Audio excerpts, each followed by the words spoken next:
Habla enseguida, por ejemplo, estos datos, ¿es solamente este gobierno o incluye todavía parte del gobierno anterior? Y seguramente la gente en la casa también va a tener ciertas preguntas para hacer. Seguro que sí, así que ya le damos la bienvenida a nuestros invitados de esta noche, tarde-noche en realidad, aunque en cambio horario ya decimos más noche, ¿verdad? Que tarde, y le agradecemos mucho que estén acá ya prácticamente en un día feriado. Está el viceministro de Economía y Finanzas, digo bien el cargo, ¿verdad? Planificación, sí, planificación. Ahí está, el doctor Javier Charotti que nos visita. ¿Qué tal, doctor? Gracias por estar. Gracias por la invitación, muy contento de estar acá. Muchas gracias. Y Paula Carro también, que es ministra de Vocería del Gobierno. Gracias, Paula, por estar con nosotros. Gracias a ustedes por el espacio. Periodista también de años. Coincidimos alguna vez también. Algunos programas también, algunos Paula. Programas hicimos juntos, es verdad. ¿Qué tal? Yo quiero decir el otro lado porque suena un poco... La transición. Claro. ¿Qué tal? Bien. ¿Estás contenta? No ha sido una transición, digamos, violenta, o sea, del paso de los medios a la comunicación de gobierno, porque en el medio de eso yo estuve un largo trecho en la comunicación corporativa e institucional de gremios empresariales. Entonces fue como algo que se fue dando de manera orgánica y por supuesto cuando recibí esta propuesta del gobierno de ser vocera, además de ser un honor, fue una tarea a la que acudí ya... Con la crítica, ¿verdad? Pero vamos a hablar de otra cosa. Vamos a hablar de cosas... Sí, al final te voy a preguntar. Porque hubo algún comentario que queremos también tener reacción, por supuesto, nosotros siempre. Sí, y Paula que viene de un sector ya en donde trabajaron incluso juntos, y nuestro viceministro dijo que él vino exclusivamente traído del extranjero, desde Inglaterra, para ocupar el cargo que hoy tiene. Así mismo. Estaba afuera preparándose y bueno, hoy está en el team nacional. ¿Cómo se explica esta reducción de pobreza? ¿Y les parece natural que haya como un escepticismo? No sé si decía en la calle, porque cuesta medir la calle, pero en general lo que uno puede leer en algunas reacciones que hay, no sé si tampoco es un termómetro válido, pero hay un poco de escepticismo a los números. Pero por eso queremos hablar y escuchar qué significa esta reducción de pobreza de la que se habló.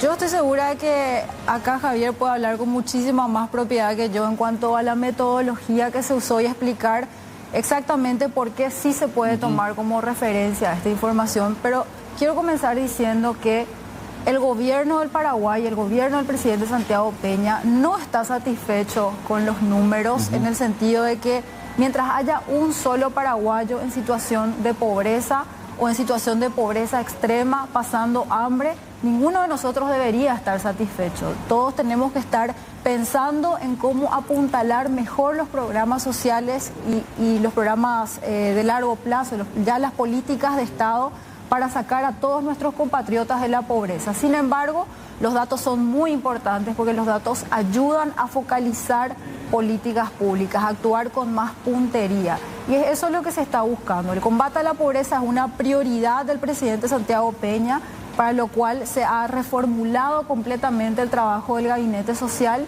estando involucradas unas 26 instituciones en total bajo el liderazgo del Ministerio de Desarrollo Social, porque el tema pobreza no es un tema que tenga que encontrarse bajo la rectoría o la responsabilidad de una sola institución, es algo que ocupa a todo el gobierno. Claro, no hay otro objetivo en realidad, me parece como sacarle la idea de que no haya más pobreza, ¿verdad? Reducir la pobreza en serio. Sí. El resto se puede discutir los métodos, la forma, pero el objetivo de un gobierno finalmente es ese, ¿verdad? Y estos son datos en ese sentido que revelan un camino recorrido que está consolidando una tendencia a la reducción de la pobreza.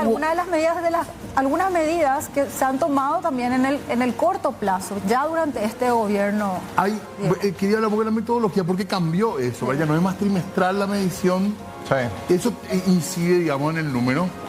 La verdad que hubieron cambios en la metodología, también se incorporaron ciertos resultados poblacionales en los datos 222, 223. Pero no son muy relevantes. Estos datos son resultados de varias políticas que se fueron implementando, trasciende gobiernos. Obviamente tenemos indicios de que las políticas que estamos implementando del nuevo gobierno también están en la dirección correcta, pero si tenemos una visión más histórica, los datos de pobreza ya por el 2002 estaban cercanos al 50%.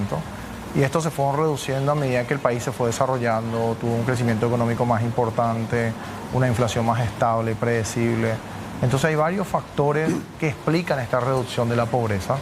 y que podemos seguir conversando al respecto para ser un poco más específicos. Claro, para entender por qué pasó esto, ¿verdad? Más, pero son resultados que, como dijo Paula, siempre que uno está implementando políticas, tiene que ir evaluando estas políticas con datos y ver estos datos y ver que estamos en el camino correcto, que las políticas que se implementan, estos programas especiales orientados a un grupo específico de la población, como Teco Porán Bareté, adultos mayores, ver que esos programas tienen un impacto en la contención de los indicadores socioeconómicos, son resultados sumamente alentadores para continuar con las políticas que se están... Siguen siendo entregas condicionadas, digamos.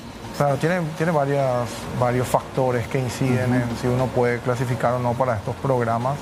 Están orientadas a un grupo específico.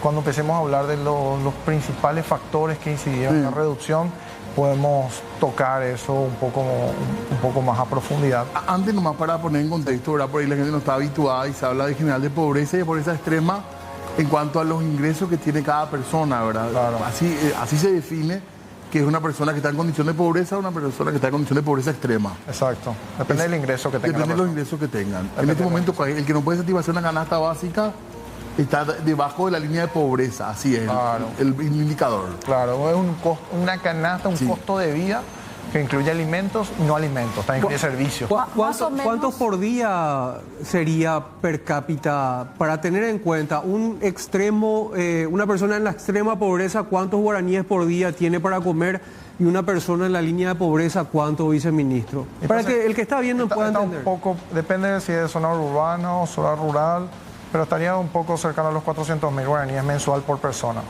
Más o menos, un poco por debajo, 300 y pico. ¿Pobreza extrema o...? Pobreza extrema. Ya. Pobreza estamos casi cerca de 800 y pico mil guaraníes por persona. Una persona que sobrevive con hasta 12.000 guaraníes por día. Esos son los datos que la gente entiende. Por debajo de la franja de pobreza extrema. Claro. Y con menos de 28.000 guaraníes por día está bajo la franja 28.000 y 12.000 guaraníes. Y con respecto a eso, ¿cuánta gente está 28.000 para abajo, digamos?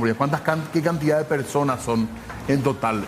Porque ese es el número que creo que Pablo coincide ahora, que no hay motivo de alegría, digamos, porque es una franja todavía muy grande de gente, ¿verdad? No, totalmente.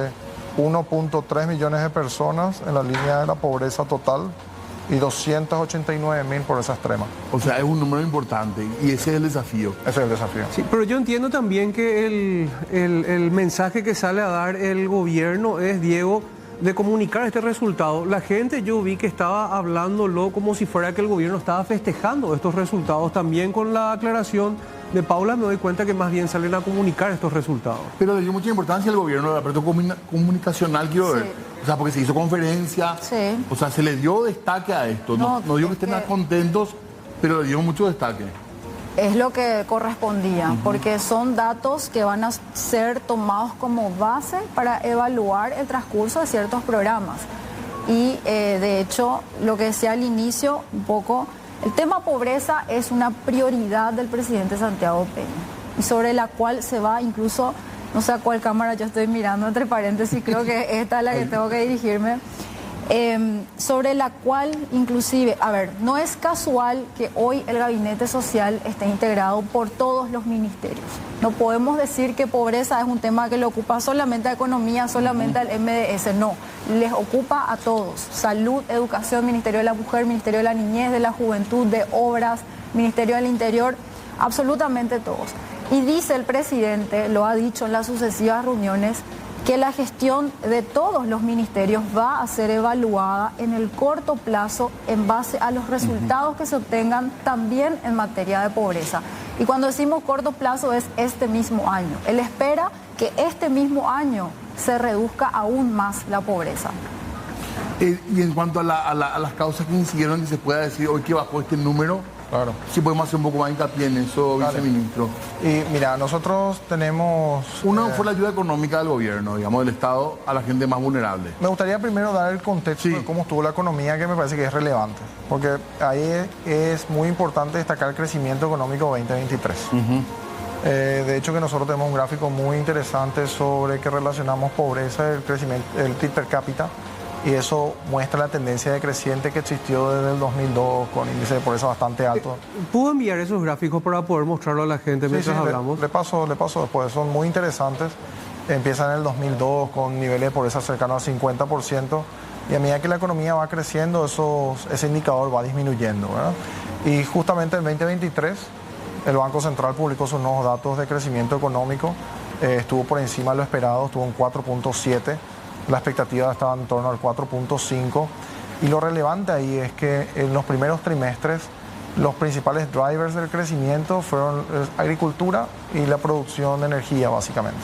Pero a partir del tercer y cuarto trimestre el crecimiento fue mucho más homogéneo en todos los sectores, lo cual es muy importante e impacta bastante en este tipo de indicadores, porque al fin y al cabo el mecanismo de transmisión es mayor crecimiento económico, mayor empleo, mejores ingresos. Y justamente en los datos que publicó el INE también, creo que fue el 23 de febrero, más o menos, los datos de empleo, sí, nos muestran son consistentes con el crecimiento económico, con la disminución de la pobreza, el aumento del empleo, el aumento del ingreso, especialmente en las zonas rurales, en el sector, en las personas que se dedican a la agricultura. También un aumento en los ingresos de los asalariados, que viene muy de la mano con otro factor relevante, que es la inflación. Si ustedes recuerdan, allá por 2022, abril creo, la inflación estaba cercano al 11.8. Sí. Esa convergencia de la inflación del 11.8 a la meta del Banco Central es clave, porque junto con el aumento del ingreso y la caída de la inflación, vuelve a recuperar el poder adquisitivo. ¿Tienen otro método de medición aparte de lo que hace el BCP? ¿Hay otro elemento de medición? La verdad que el IPC es el que hace el BCP, ¿verdad? El IPC es el que hace el BCP, sí. La verdad que el IPC es un indicador bastante confiable. Es un indicador que te mide la evolución de los precios en el tiempo de una canasta bastante amplia. Y esa amplitud lo que a mí me hace un poco de ruido, ¿verdad? Porque después ves los datos incluso de defensa del consumidor y la variación de precios del supermercado es la que a muchos es lo que nos importa. Más que ese número que es más grande del IPC, ¿verdad? Porque yo creo que mide hasta... Bueno, hay muchos rubros que mide, ¿verdad? Sí. Bueno, nosotros cuando trabajamos con los datos del Banco Central de Inflación, normalmente desagregamos y tenemos varias medidas de inflación, digamos. Tenemos una inflación que mide la tendencia. La canasta en sí. Claro, otro que mide solamente de alimentos, otro que mide energía, otro que mide servicios. O sea, como uno tiene mucha información de precios, uno puede construir los indicadores que le parece más apropiado para entender la ¿Qué se hizo bien? ¿Qué se hizo bien si es que estos números son así realmente y se redujo realmente la pobreza? Yo no es que no creo, pero me permito ahora poner de esa manera, ¿verdad? ¿Qué creen, creen que el camino correcto que permitió que hoy se puedan mostrar estos números? Es la conjunción de varios factores. Algunas medidas, algunas políticas de Estado que han trascendido gobiernos y otras que se han manifestado ya durante este periodo. El viceministro aludía, por ejemplo, al tema empleo. Los 119.000 puestos de trabajo que se crearon en el último trimestre del año pasado comparativamente con el mismo plazo del año anterior, del año 2022. Eso tiene una vinculación con lo que estamos señalando. También los programas sociales de transferencias monetarias condicionadas, como el caso, por ejemplo, de adultos mayores, de Coponá, que son, si bien son subsidios que siguen unos criterios técnicos muy específicos para su aplicación. No son, digamos, de aplicación deliberada, arbitraria, no. Eso... los resultados de esas políticas están siendo monitoreadas de manera permanente.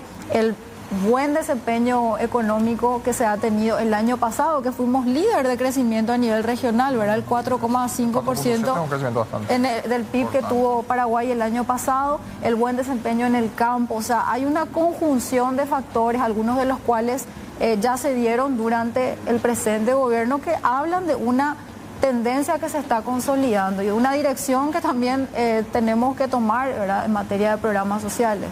Ya, y ahí va mi pregunta también, y yo entiendo lo que Diego quiere decir específicamente.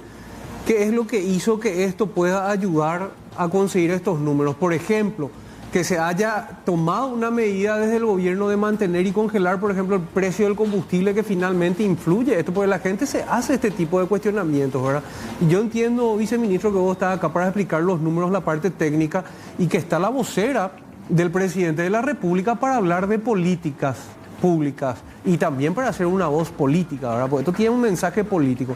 Entonces, que hubo un crecimiento por parte de los aportes a las personas en extrema pobreza o en pobreza con adultos mayores. Este dinero está llegando a más personas, los están sacando de esta manera. ¿A cuánta gente se amplió y está llegando este plan de gobierno de poder un poco dar esta ayuda económica? Esos son los números que nosotros queremos saber, porque yo entiendo lo que plantea Diego, es para saber y cotejar realmente con lo que la gente también siente en la calle. Porque acá hay una cuestión, está el mensaje técnico, pero políticamente hay mucha crítica y mucho cuestionamiento. Entonces eso es lo que la señora que está viendo en la casa de repente quiere saber, viceministro. Sí, totalmente. Mira, específicamente en estas transferencias que hace el gobierno a los sectores que de repente tienen mayor dificultad en conseguir un empleo o que clasifican para Tecoporá, Bareté, adultos mayores, que son estos programas de transferencia que intentan contener estos indicadores socioeconómicos. Hay que entender ahí que en julio del 2023 el gobierno incrementó las transferencias monetarias en un 25%. Eso fue una política bastante importante. También se llegó a un número mayor de personas y nosotros con los datos pudimos ver que existía un impacto bastante fuerte en la contención de estos indicadores. Obviamente son estimaciones, porque es estimar lo que no sucedió, ¿verdad? Lo que hubiese sido si no hubiese hecho esas transferencias, cuánta gente más hubiese caído por debajo de la línea de la pobreza. Y realmente los números son bastante grandes, así que podemos hablar de que estos programas de transferencias sociales fueron un factor que contuvo bastante estos indicadores. Otro de los factores importantes que creo que se empezó a implementar desde agosto es tener la visión de que el motor de crecimiento de la economía va a ser el sector privado. El sector privado va a ser el motor de la economía, va a ser el motor que va a generar empleo para la gente, y desde el Ministerio de Economía hemos trabajado bastante de cerca con el sector privado en diversos proyectos, en diversos programas, y seguimos haciéndolo porque una cosa es bajar la pobreza de 50% a 45%, es como que hay mucho espacio para bajar rápidamente esos niveles cuando son muy altos, pero a medida que va bajando es cada vez más difícil y hay que ser un poco más creativos en las políticas públicas que se van a implementar. Y creemos que dentro de poco van a haber anuncios muy importantes. Hay un cambio de modelo en cuanto a... Se busca un cambio de modelo de producción o que sea un país más industrial, es que se apunta para ese lado. Totalmente, se apunta a ser un facilitador del sector privado, que el sector privado encuentre las condiciones propicias para invertir, de explicar las cosas buenas que tenemos, las reformas que queremos implementar y el Paraguay que vemos en los próximos años, dar confianza al inversionista de que el país es un país serio, de que realmente está interesado en que el inversionista se sienta tranquilo en el país. Entonces esos son los cambios que se vinieron haciendo. Seguramente están enterados, o hace poco tuvimos una reunión muy importante sobre el rol que van a tener las inversiones públicas y el rol que va a tener el sector privado en estas obras públicas que creemos son muy relevantes. También en el pago de estas deudas atrasadas que existían con las vialeras, con las farmacéuticas. Entonces se tomaron muchas medidas, muchas transformaciones muy grandes. Está parado el sector de obras públicas, esa es una crítica que escuchamos también. El sector ahí está haciendo una gran contribución. Bueno, el hecho de que se haya hecho un gran esfuerzo ya al inicio de esta gestión de obras públicas por pagar las deudas. Porque este gobierno asume con una deuda de alrededor de 400 millones de dólares solamente en la obra pública. Así que se hizo un enorme esfuerzo por obligar esos pagos, ¿verdad?, en términos presupuestarios en los últimos meses, lo cual sin duda va a contribuir a dinamizar ese sector que se resintió mucho en los años anteriores. Es un plan para este... Y además el trabajo que está haciendo el Ministerio de Urbanismo, Vivienda y Hábitat, que está teniendo una ejecución bastante alta en ese sentido en la construcción. Alrededor de 7.000 viviendas están en construcción y están próximos a iniciar la ejecución de un programa fundamental para el acceso a la primera vivienda, para las familias trabajadoras. Pues no estamos hablando de viviendas de tipo social, ese es otro segmento. Ellos tienen programas, el gobierno del Paraguay tiene programas para todos los segmentos, programas habitacionales para todos los segmentos de la población, pero Cheroa Porá es para familias trabajadoras que si están en condiciones de calificar para un préstamo con una tasa histórica del 6.5%, van a poder tener su casa propia. Pero quiero sumar, si me permitís, a lo que decía el viceministro, así rapidísimo. El presidente Santiago Peña es un convencido, más allá de los diversos programas sociales que están en curso, de que la principal política social es la generación de empleo. Ese es el principal norte. Y en ese marco también se están impulsando la inversión en áreas que todavía no están lo bastante explotadas, por así decirlo. Yo no sé si estás al tanto del enorme trabajo que está haciendo el Infona para posicionar al Paraguay como un destino de inversiones en materia forestal. Además, se han hecho algunos viajes que son realmente estratégicos para posicionar a Paraguay también como un hub digital, atendiendo a su disponibilidad energética y esa gran capacidad, ¿verdad?, para alojar inversiones en materia digital en los próximos años. Así que realmente... Queda la charla a futuro para hablar de eso y lo que se viene también. Le agradecemos mucho el tiempo, ahora un miércoles santo. Gracias a ustedes. Por hablar de esto. A las órdenes. Por escuchar un poco también nosotros, que seguiremos nosotros escuchando con el INE también los números para poder hacer otras preguntas cuando vuelvan a visitarnos. Claro que sí, ya seguir trabajando para reducir aún más estos Así mismo. Y a la ministra Lea Jiménez, que le estamos buscando muchísimo, dice Paula, que por favor le comprometa de alguna manera. Sí, vamos a pasar el mensaje. Bueno, claro que aparezca por acá también. ¿Puedo decir que la podemos tener? ¿Vas a hablar con ella para que venga? Voy a pasar el mensaje, seguramente que... Mira, no te preguntamos, mira lo de Calais, dice. No dio el tiempo. No, hablemos de cosas relativas a la gestión gubernamental. Hablemos de cosas buenas. Oye, gracias por el tiempo, muy amable. Gracias a ustedes. Un placer. Hay que hacer pausa. Vamos. Después nos metemos en derecho un segundito y yo.